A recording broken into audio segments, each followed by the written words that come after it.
Hello friends, मैं सुरेश तिवारी स्वागत करता हूं आपका अपने YouTube educational channel HD classes पे।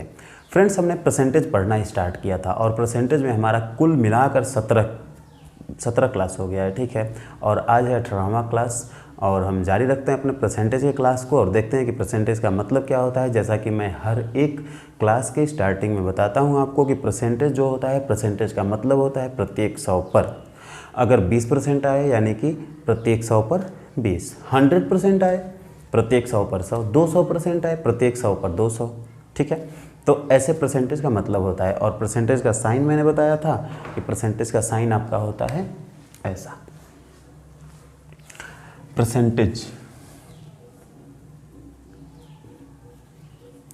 परसेंटेज,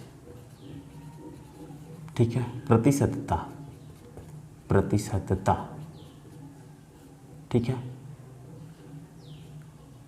प्रतिशतता, ठीक है।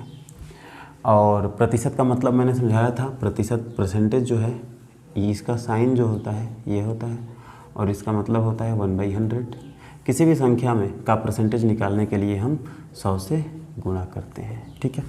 ये चीज़ मैं रोज़ बताता हूँ, डेली बाई डेली बताता हूँ, क्योंकि आपको रट जाए। और हमको लग रहा है कि 18 जो है क्लास हो चुका है, तो अब तो रट ही जाएगा कि परसेंटेज का मतलब क्या होता है और किसी संख्या का परसेंटेज निकालने के लिए हमें क्या करना पड़ता है, ठीक है।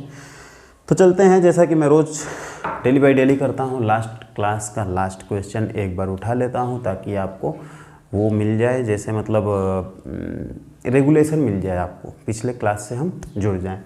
तो हमारा पिछले क्लास का लास्ट क्वेश्चन था, एक कॉलेज में 40% छात्रों को ग्रुप ए में रखा जाता है, शेष छात्रों को शेष का 75% को ग्रुप बी में रखा जाता है। क्वेश्चन हम एक बार पढ़ लेते हैं अच्छे से। एक कॉलेज में 40% छात्रों को ग्रुप ए दिया गया, शेष के 75% को ग्रुप बी दिया गया और शेष 12 छात्रों को ग्रुप सी दिया गया। तो कुल छात्र कितने हैं जिन्होंने आवेदन किया था। तो इसका हल मैंने कल करा दिया था, एक बार और करा देता हूँ। मान लेते हैं कुल संख्या 100 है, तो 100 का 40% को तो ए को दे दिया गया, बचे कितने 60%। 100 का 60% कितना होगा 60, ठीक है। अब देखिए, अब शेष का बोला है कि 75% बी को दिया गया, यानी कि सी को कितना देना है, 75% तो बी को दे दिया गया, सी को 25% मिलेगा, ठीक है। तो 25%, 60 का 25% हम निकाले थे 15, ठीक है। अब ये जो 15 जो है एक्चुअली में तो 12 है, मतलब वास्तव में तो 12 छात्र हैं जिनको सी देना है, लेकिन हमने निकाला है 1500 मान करके। यदि 100 होते छात्र तो 15 छात्र सी में जाते, ठीक है। तो ये 15 किसके बराबर है, 12 के बराबर है। तो ये किसके बराबर होगा, 12/15 के बराबर होगा। तो 100 किसके बराबर होगा, 12/15 गुणे में 100, यानी कि 5 या 15, 20, 3 से 4 बार में 80 छात्र जो हैं वो आवेदन किए थे, ठीक है। अब चलते हैं हम अपने अगले क्वेश्चन पे, देखते हैं हमारा अगला क्वेश्चन क्या कहता है, ठीक है फ्रेंड्स। देखिए, हमारा अगला क्वेश्चन है कि किसी परीक्षा में बैठने वाले उम्मीदवारों में से 25% योग्यता प्राप्त नहीं कर सके और योग्यता प्राप्त करने वाले उम्मीदवारों की कुल संख्या जो है वो केवल 450 थी। तो परीक्षा में बैठने वाले उम्मीदवारों की संख्या कितनी थी। यार ये तो बहुत आसान क्वेश्चन है। ऐसा क्वेश्चन मैं मतलब परसेंटेज तो कई बार इतना पढ़ा दिया हूँ, 17-18 क्लास ले चुका हूँ मैं। 20-20 मिनट का बहुत सारे क्लास जो हैं वो आधे घंटे के हैं, 30-30 मिनट के हैं, ठीक है। तो हमको लग रहा है कि ये क्वेश्चन कर लेंगे कि किसी परीक्षा में बैठने वाले उम्मीदवारों में से 25% योग्यता प्राप्त नहीं कर सके। तो योग्य कितने हैं, योग्यता 25% छात्र प्राप्त नहीं कर सके, तो योग्य कितने हैं 75%। और बोल रहा है कि 75%, यानी कि बोल रहा है कि योग्यता प्राप्त करने वाले उम्मीदवारों की कुल संख्या 450 है, यानी कि 75% कितने के बराबर हो जाएगा, 450 के बराबर हो जाएगा। और पूछा है कि परीक्षा में बैठने वाले उम्मीदवारों की संख्या ज्ञात कीजिए। तो 75% यदि 450 के बराबर होगा तो 100% कितना होगा, क्योंकि 100% ही तो छात्र बैठेंगे परीक्षा में। तो 75% इक्वल टू 450, तो 100% कितने के बराबर होगा। अब 45 में 3 से भाग दे दीजिए, अब 15 आ जाएगा और 450 में 150 जोड़ दीजिए, 600। मुँह जबानी मुँह से ऐसे ही कर लेंगे आप, लेकिन मैं एक बार क्वेश्चन लिख के आपको बता ही देता हूँ कि कैसे होगा। देखिए क्वेश्चन बोल रहा है कि किसी परीक्षा में बैठने वाले उम्मीदवारों में से 25% योग्यता प्राप्त नहीं कर सके। किसी परीक्षा में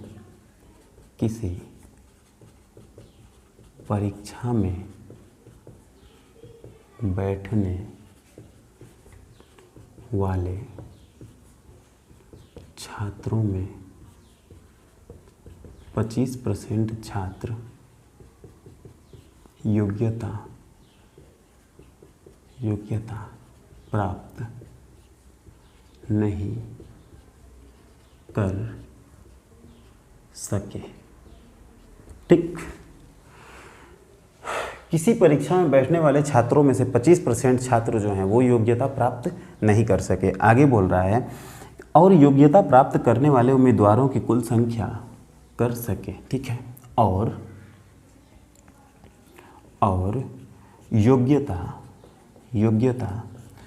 प्राप्त करने वाले कुल छात्रों की संख्या कुल छात्रों की संख्या जो है वो कितनी है? 450 है। 450 है। ठीक है, कुल छात्रों की संख्या कितनी है? केवल 450 है। वही बात है, 450 है। ठीक है, छात्र की जगह पे इसमें उम्मीदवार दिया है, कोई बात नहीं, 450 है। ठीक है, तो बोल रहा है परीक्षा में बैठने वाले छात्रों की संख्या ज्ञात कीजिए। तो परीक्षा में बैठने वाले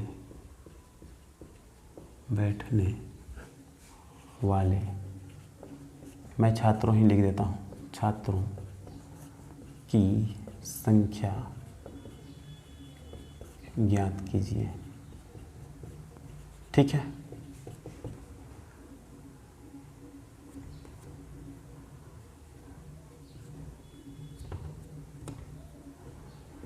ठीक। अब देखिए ये क्वेश्चन बहुत आसान है, बहुत आसान है। आप इसका हल देखिए। भैया अयोग्य छात्र कितने हैं? अयोग्य छात्र कितने हैं? 25%। तो योग्य छात्र कितने होंगे भाई? योग्य छात्र कितने होंगे? 75%। ठीक है, और वही बोल रहा है कि योग्यता प्राप्त करने वाले कुल छात्रों की संख्या कितनी है? 450, यानी 75% जो है वो 450 के बराबर है। तो 1% कितने के बराबर होगा? 450 बटे में 75%। तो 100% कितने के बराबर होगा? क्योंकि 100% ही तो छात्र बैठेंगे। कुल छात्र हैं, कुल संख्या जो भी संख्या है कुल होता है 100%। तो 100% कितना हो जाएगा? 450 बाटे में 75%, ये 75%, और ये गुणे में 100%। ये देखिए परसेंटेज से परसेंटेज कटा, 25 × 75, 25 चौक में 100, 3 में 3 से 150, और 4 से गुणा कर देंगे तो 600। ठीक, ठीक है, एक बार और मैं समझा देता हूँ आपको।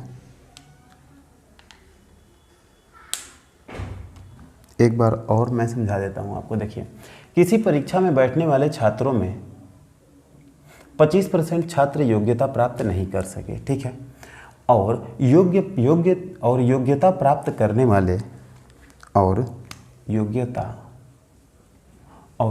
प्राप्त करने वाले कुल छात्रों की संख्या जो है वो 450 है। ठीक है, तो परीक्षा में बैठने वाले छात्रों की संख्या ज्ञात कीजिए।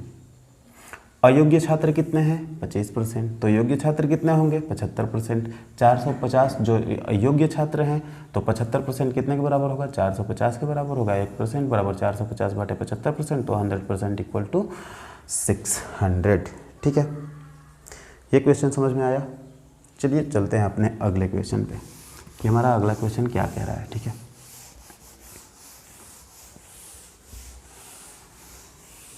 थोड़ा कीजिए, 1-2 बार करेंगे आने लगेगा। चलिए अपने अगले क्वेश्चन पे चलते हैं। हमारा अगला क्वेश्चन क्या कह रहा है? देखिए अगला क्वेश्चन है कि एक मशीन की कीमत हर वर्ष 10% घट जाती है।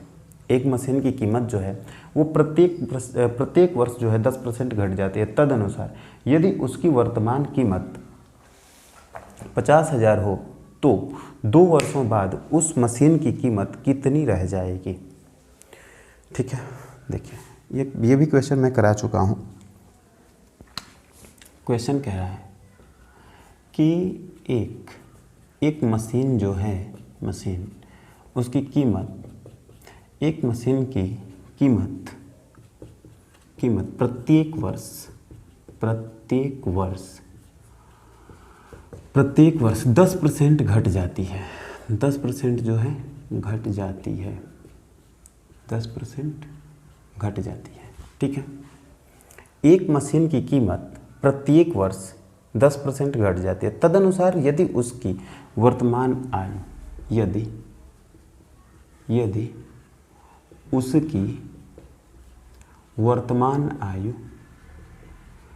उसकी वर्तमान आय वो 50,000 है, ठीक है, 50,000 है, तो 2 वर्ष बाद उस मशीन की कीमत कितनी रह जाएगी। तो 2 वर्ष बाद उस मशीन की कीमत कितनी रह जाएगी,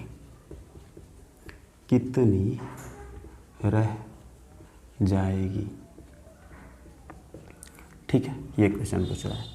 देखिए, अगर हल में देखा जाए तो अगर 10% घटता है तो बचता है कितना, 90%। यानी फर्स्ट ईयर जो है, पहला वर्ष जो है, पहले वर्ष में वह मशीन 10% घट जाएगी। यानी कि 10% अगर घटेगी तो रहेगी कितना, 90%।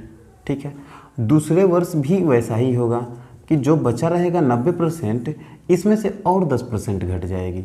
यानी कि 90% का 90% हो जाएगा, 90% का 90% हो जाएगा। ठीक है, यानी कि ये देखिए 90/100 गुणे में 90/100 हो जाएगा। ठीक है, ये 00 से 00 कटा, 99 81, 81/100 हो जाएगा। ठीक है, 81/100 हो जाएगा, 100 ये हो जाएगा। यानी कि अगर 5,000 हो तो 5,000 का, ठीक है, 50,000 हो, 50,000 का अगर हम 81/100 कर दें तो 00 से 00 खत्म, 2 0 0, 5 एकम 5, 5 40, 5 एकम 5, 5 40,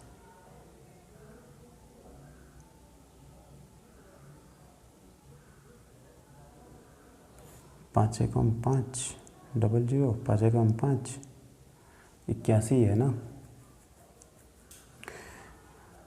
40500 इतना हो जाएगा। ठीक है, आंसर पता नहीं, इस पे हमको डाउट लग रहा है थोड़ा।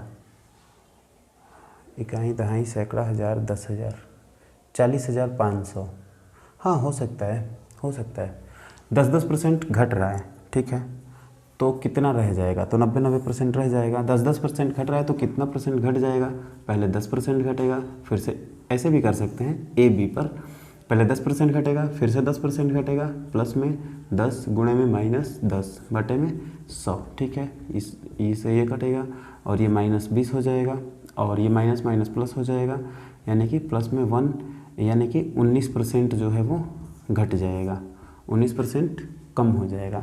19% कम होगा तो बचेगा कितना, 81%। ठीक है, तो 50,000 का 81% कितना होगा, वही 2 0 से 2 0 कैंसिल, 2 0 पहले से है, 5 एकम 5, 5 40, 40500। ठीक है, ये आंसर होगा। थोड़ा डाउट लग रहा था लेकिन सही है। ठीक है, ठीक, अब हम चलते हैं आगे अगले क्वेश्चन पे। हमारा अगला क्वेश्चन क्या कहता है, ठीक है,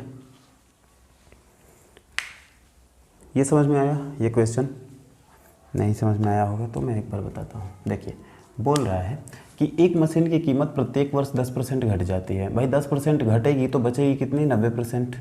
पहले वर्ष 90% बची, तो दूसरे वर्ष 90% का 90% बचेगी, ठीक है।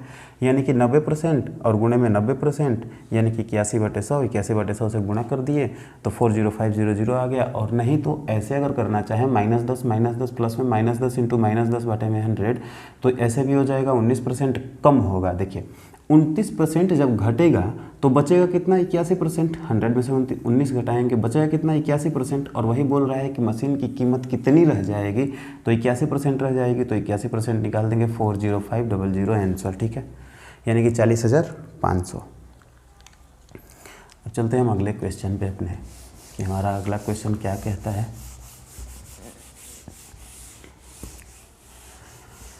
ठीक है, हमको लगता है कि परसेंटेज में थोड़ा स्पीड बढ़ रहा है धीरे धीरे आपका। चलिए अगले क्वेश्चन पे चलते हैं। अगला क्वेश्चन हमारा बोल रहा है कि एक कर्मचारी के भत्ते उसके मूल वेतन के 165% है।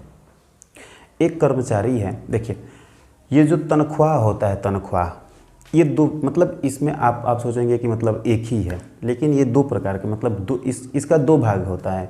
मूल होता है और उस पर कुछ परसेंटेज खर्चे मिलते हैं, ठीक है। तो वही बोल रहा है कि एक कर्मचारी के भत्ते और उसके मूल वेतन, एक कर्मचारी के भत्ते उसके मूल वेतन के 165% है।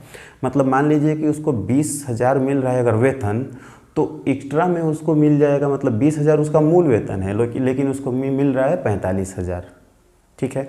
मूल वेतन है उसका 20,000, लेकिन मिल रहा है एक तरह से 55,000 मिल रहा है, क्योंकि 165% है। तो बोल रहा है कि एक कर्मचारी का भत्ता उसके मूल वेतन से 165% है, ठीक है, अधिक है।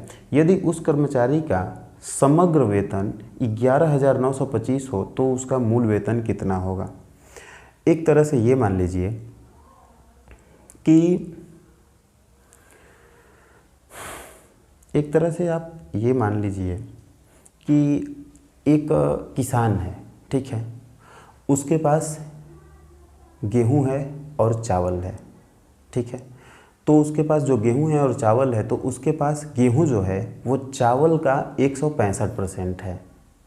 और यदि वो गेहूं और चावल मिला करके 11,925 किलो है, तो वह गेहूं का मान पूछ रहा है, ठीक है। तो ऐसे समझ लीजिएगा आप, अगर देखिए भत्ता और मूल वेतन जानते होंगे तब तो ये क्वेश्चन आराम से समझ में आएगा आपको। आप पता कर लीजिएगा कि मूल वेतन और भत्ता क्या होता है। किसी जो भी गवर्नमेंट नौकरी करता है उससे आप पूछेंगे कि भत्ता और मूल वेतन में क्या अंतर होता है, तो वो बता देंगे आप। अब मैं इस क्वेश्चन को ले चलता हूँ, इसको पहले मैं लिख देता हूँ। एक कर्मचारी के भत्ते, क्वेश्चन है कि एक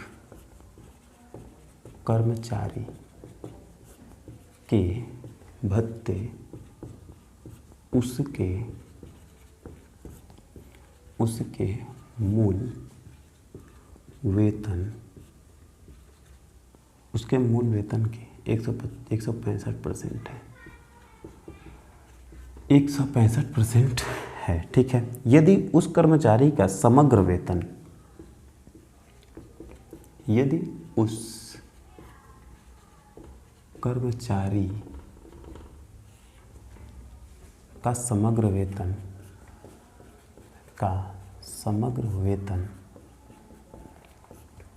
11,925 हो तो उसका मूल वेतन कितना होगा। तो उसका मूल वेतन कितना होगा, ठीक। देखिए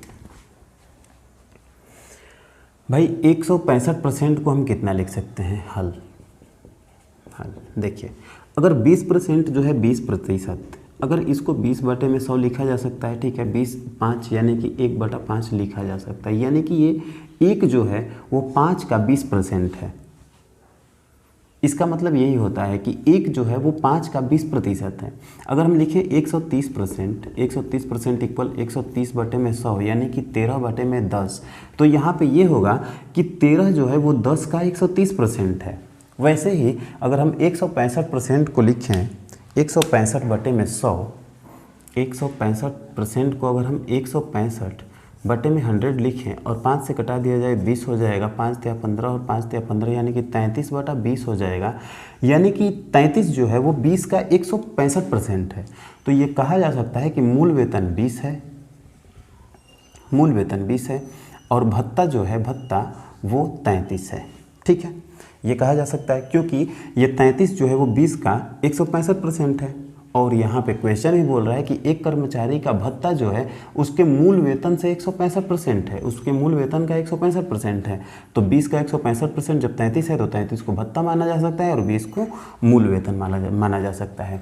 अब देखिए यहाँ पे कह रहा है कि उसका समग्र वेतन जो है वो 11,925 रुपया है, यानी कि 11,925 रुपया। अब समग्र वेतन कितना हो जाएगा? समग्र वेतन जो होता है वह होता है मूल वेतन, ठीक है, मूल वेतन और प्लस में भत्ता। ठीक है, जो मूल वेतन पे परसेंटेज मिलता है उसको भत्ता कहते हैं। ठीक है, अब देखिए मूल वेतन प्लस भत्ता होता है। अब हमारा यहाँ पे मूल वेतन कितना था? 20 था, भत्ता कितना था? 33 था, 33 यानी कि यहाँ पे हो जाएगा 35, ठीक, 53। देखिए अगर हमने मूल वेतन को 20 माना, हमने मूल वेतन को 20 माना है, ठीक है 20, तो यहाँ पे कुल आय कितना है? 53 है। ठीक है, यानी कि अगर कुल आय 53 है और एक्चुअली में तो 11,925 है ना मूल वेतन, नहीं समग्र आय जो है वह वास्तव में तो 11,925 है, लेकिन हम जब माने हैं मूल वेतन को 20 तो हमारा समग्र वेतन आया है 53। तो अगर हम 53 जो है 53 जो है अगर इसको इक्वल टू कर दिया जाए 11,925 के तो एक कितने के बराबर होगा? 11,925 बटे 53। तो हमें क्या निकालना है? मूल वेतन, यानी कि 20 कितने के बराबर होगा? 20, तो 11,925 बटे में 53 और 20 से गुणा हो जाएगा। ठीक है, अब इसको सॉल्व करना पड़ेगा हमें। ठीक, 53 ही तो आएगा ना, 3, 5, हाँ 53। अब देखिए अब यहाँ कैसे सॉल्व होगा? इसको गुणा भाग करना पड़ेगा। 53 कहीं गलत तो नहीं हुआ ना? 165% जो है उसको 5 से कटाएंगे, 5 या 15, 1 5, 5 या 15, 33 बटे में 20 और कुल वेतन जो है वो 53 हो जाएगा। ठीक है, तो 53 इक्वल टू 11,925, यहाँ पे 11,925 ही तो है, 11,925 ही है। चलिए हम डायरेक्ट अब भाग ही कर लेते हैं 11,925 में 53 से। भाई कट नहीं रहा है तो क्या करेंगे? 53 जो है वो अभाज्य संख्या है, वो किसी से कटेगा ही नहीं, तो 11,925 को हमें 53 से डायरेक्ट भाग ही देना पड़ेगा। कहीं कहीं मेहनत पड़ जाती है, उससे बचना नहीं चाहिए। देखिए 53, 5 3, 2 बार ले जाएंगे 106 हो जाएगा। ठीक है, यहाँ पे 6 3 9, 1 2 2 उतरेगा यहाँ से, फिर 2 बार ले जाएंगे फिर 106। ठीक, 12 में से 6 जाएगा 6 और 3 में 3, अब यहाँ से तो हमने हासिल ले लिया था तो 2 हो जाएगा 5। अब देखिए 53, 5वां 25, 5 बार ले जाइए तो 5 या 15 और 5वां 25, 1 26 से कट गया, यानी कि 225। इससे यह 225 बार में कट जाएगा और अब 225 को 20 से गुणा कर दीजिए तो 0, 2 5 में 10 और 2 दूनी का 4 1 5 और 2 दूनी का 4, यानी कि 4500। उसका मूल वेतन है 4500। देखिए उसका मूल वेतन है 4500। अब उसका जो है ये तो आंसर आ गया, ये तो आंसर आ गया। देखिए एक बार मैं समझा देता हूँ आपको। एक कर्मचारी के भत्ते उसके मूल वेतन के 165% है। यदि उस कर्मचारी का समग्र वेतन 11,925 है तो उसका मूल वेतन ज्ञात कीजिए। हमने 165% को उसके भिन्न के रूप में बदल दिया, यानी कि 33/20 हो गया, यानी कि ये जो 33 है वो 20 का 165% है, यानी कि 33 को भत्ता मान सकते हैं और 20 को मूल वेतन मान सकते हैं। और समग्र वेतन इक्वल टू कितना होता है? मूल वेतन प्लस भत्ता, तो 20 + 33 = 53 हो जाएगा। अब देखिए अगर हम माने हैं मूल वेतन को 20 तो हमारा समग्र वेतन कितना है 53, यानी कि 53 जो है अगर 11,925 के बराबर कर दिया जाए तो 53 इक्वल टू 11,925, तो एक 53 भाग हो जाएगा और 20 का मान निकालेंगे 4500 हमारा मूल वेतन आ जाएगा। ठीक है, क्वेश्चन सॉल्व। अगला एक और क्वेश्चन कर ही लिया जाए क्या, टाइम तो है, चलिए एक और क्वेश्चन कर ही लिया जाए। देख लेते हैं हम एक और क्वेश्चन, हल्का सा छोटा सा। क्या है ये, एक वस्तु के मूल्य में हर वर्ष उसके मूल्य के 10% की दर से ह्रास होता है। यदि वस्तु का वर्तमान मूल्य 729 है तो 3 वर्ष पूर्व उसका मूल्य क्या था। हाँ, इसी को कर लिया जाए। ठीक है, देखते हैं इस क्वेश्चन को, पहले इसको इरेज कर लिया जाए।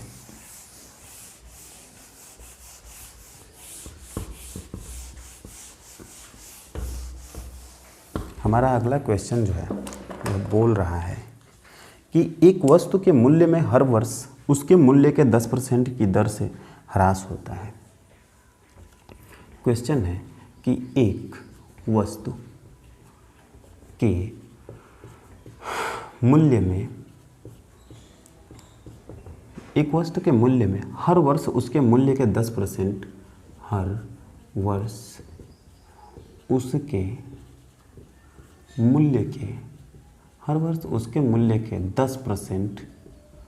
10% जो है वह 10% की